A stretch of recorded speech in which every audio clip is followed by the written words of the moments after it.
So what do you do when you encounter one of these however questions? The first thing to do is to examine the sentence containing the blank and determine how many independent clauses it contains. That's going to tell us something about the punctuation that we want in our answer choices. And so in this case, Wolf herself questioned the title. That's an independent clause. Believing that it downplayed her contributions to the development of stream of consciousness narrative techniques, which she considered central to her literary legacy.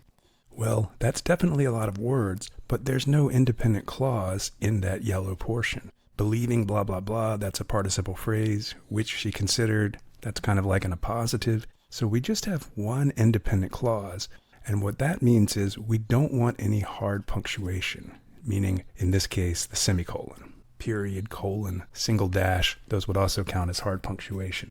But that allows us to get rid of two options. Now, normally I would say that our next step would be to figure out where the intended contrast is.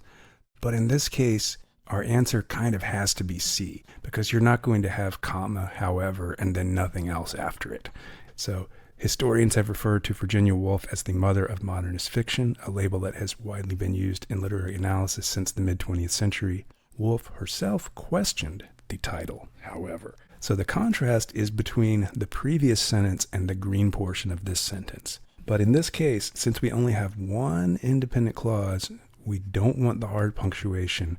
That steers us away from B and D.